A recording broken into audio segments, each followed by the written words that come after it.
This is Umar Ahmed for IFL TV, proudly sponsored by Everlast. No secret where we are. We've got the massive Wasserman logo behind Nisse Sauerland. Yeah, it's a great shot, this, actually. Thank you. I think I make it, the old face and everything, make the W what it is.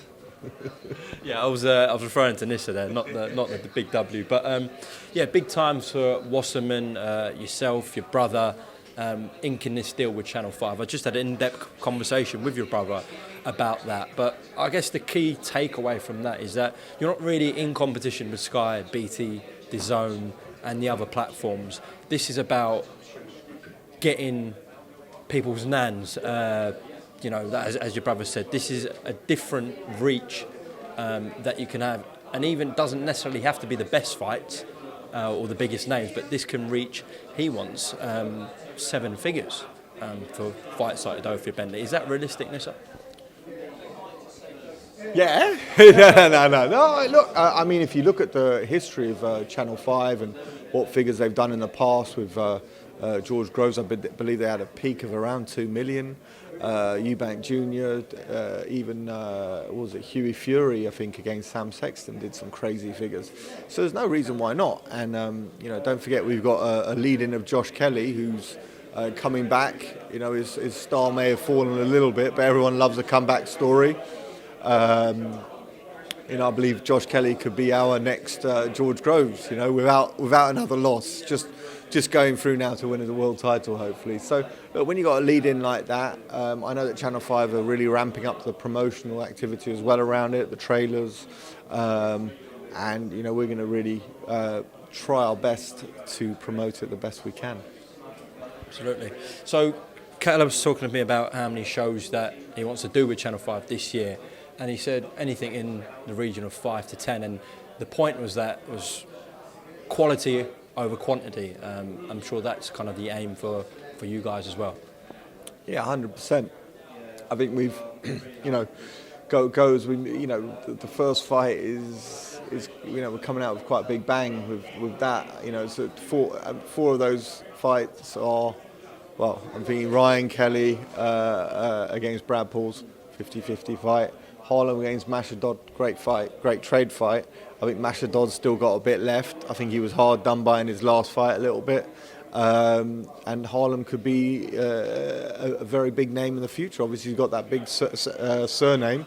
And then you got Josh Kelly on the comeback trail and Linus against Denzel in the 50-50 for the British title. There's not much more you could ask for from a card. Maybe a world title. But sometimes, I think my brother said in the presser, a British title's just as good. Yeah, I mean, it's always been, what we wanted to promote. The British title, it's a brilliant title to have. I see it as bigger than European title. I know people go, was European? No. If you look at the fights in the British title compared to the European title, much more competitive, and the guys who win it generally do a lot more in the sport. Now, in terms of your star names, of course, you've got the likes of Philip Ergovich, Maurice Bradis, Chris Eubank Jr. From a British perspective, of course, Chris is the biggest name. In terms of his TV side of things, we know he's been working really well with Sky, and if he has a box office fight, maybe against Kell Brook next, probably likely to be, will be on Sky box office. But in terms of a contractual situation, what is Chris's commitments to a broadcaster next, or is he a free agent? No, that's one for my brother. I'm not exactly, I don't deal with the contracts that often. But look, Chris is, if you look outside the top 3, you got AJ, Fury, Dillian. I would say he's, number 4 or 5 as the most recognisable. He's obviously got the surname, but he's got that superstar quality. And I see him as, I watched him on the broadcast the other day for, I think it was AJ Usyk, wasn't he? I think he was AJ Usyk. We did it with Josh Taylor, that's correct. Yeah. And I thought he was brilliant. Actually, some of the other commentators were quoting what he was saying. So that he's actually very knowledgeable about boxing and also presents himself in a very good way. And I think he's improved this over the years. And I think that's also, it's happened at the same time as him becoming more popular. From the conversations that you've heard behind the scenes, how likely is it that you think we get him and Kell Brook next in the ring? I think it's not really a big argument about weight. I mean, I think it's a pound or so rehydration. I mean, look, people say, "Oh, Kell's going up weight. It's dangerous." Not really. He's done it before against Golovkin, hasn't he? But also going down too much for a fighter, I think is when it's a couple of pounds, that extra pound of boiling down. Sorry for that term, but making a weight, you can really dehydrate yourself, and that's more dangerous than going up a couple of pounds. So I think the rehydration clause just needs to be right, which I think we're pretty much there and agreed on the weight. It's just the other things that go on behind it as well. Considering what you said there about Chris Eubank Jr. being one of the most recognisable names in British boxing, and his profile's even increased further recently since inking up with yourselves and his fights on Sky, and obviously Kell Brook, we know how much of a massive name he is, and his stock has gone up after a winner of Amir Khan on Box Office. So is it a monster fight? How big is that fight between Brook and Eubank Brook? I'd say it's bigger than a Kell Brook. Yeah, I think it's two very, very live fighters, and they're gonna go at it, and everyone's got their careers on the line. Kell, if he loses, that's it. Junior, if he loses, everyone's gonna you know what boxing fans are like. They're lovely, the best fans in the world, but they can also be really cruel. And he lost to a welterweight, or he's found his level, or whatever else. So it's a long way back for either if they lose. And I think it's just when you've got two UK English fighters, something special about it. Okay, moving on. Filip Hrgović, it's nice to be talking to yourself and your brother with a fight date and an opponent locked in. Obviously, he's on Canelo Bivol undercard, IBF final eliminator against Mr. Zhang. So all systems go for the big man, and all going well on May 7th, he's going to have a world title fight this year, most likely. Well, I mean, I'm just happy we get to spend another week in Vegas together. I mean, I'm really excited about that.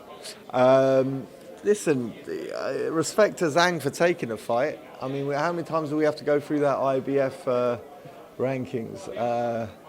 We went through it so many times, and shame on you guys for not taking the fight. It's like the hunters of this world; they would have had a good payday. And he goes out and he draws against, I think it was Jerry Forrest, wasn't it?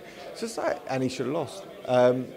So I think you need, of course, money is very important, and I understand that boxers only have a finite amount of time in the sport and a finite amount of time to earn money. But also, you also got to have trust in your ability as a fighter. And when something as big as a mandatory shot comes along for the IBF Heavyweight Championship of the world, you got to take it. You got to take it. This is not. That is where legacy and millions come into play. But we've got a fight now. We're happy. Well done, Big Bang Zhang, for taking a fight. Just looking for 7th of May. Looking forward to the Animal doing his stuff. I'm arranging his sparring at the moment. It's a flipping nightmare because no one wants to spar him either. So any Southpaw sparring, please DM me. Any Southpaw 6'7" or whatever he is sparring, we need that. Good luck with finding one of those. Just like what's that? Coogan. I don't know if you can do Southpaw. We can always switch him into one. And just lastly, to close off with the heavyweight division, aside from Wasserman, what have you made of? I want to say the lack of promotion for Fury Whyte, but then also the fact that Dillian Whyte isn't doing any promotion, and the intrigue around it has also created a bit of promotion for it. So what have you made between of the whole Fury Whyte situation? I mean, I was on the train up to Newcastle on Saturday. I honestly believed it was off because April Fool's the day before. I got done because someone announced it was off. I was like, yeah, of course it's off because Dillian's not been doing any promotional activity around it. But obviously it's not. What do I make of it? I think I said earlier that you shouldn't really do dirty laundry in public with all this stuff, but it also adds a bit of, you know, with Frank and the lawyer. Yeah, what did you make of the TalkSport call? I didn't really listen to it, but I've just read about it. For his star, he should be promoting it. It's a massive fight, and Dillian Whyte's face will be all over one of the biggest fights of this year. But I guess he's just focusing on the fight. I've had Matty Harris out there sparring with him, who you saw his knockout at the weekend. Yeah. Ooh, yeah, knockout of the night. Well, Savannah's was pretty good as well. But yeah, he's been out there sparring with Dillian. He said he's looking very, very good. That's who told me the fight's not off. Embarrassingly, like literally, I got pulled in by an April Fool's. It was a good one. So look, it's created a different kind of attention, and it's probably, yeah, I mean, it's kind of, I mean, we're talking about it. So all publicity is good publicity in this world. Definitely, yeah, big one, Wembley Stadium, April 23rd. But for yourselves, a massive start with Channel 5, May 13th at the O2 Indigo. If you haven't got your ticket, buy it already. Or if you can't do that, watch it live on Channel 5. Nisse Sauerland, thank you very much for your time, and hopefully see you soon. Thanks, man. Cheers, mate. Welcome, Team Everlast, to the Team Everlast Fitness app.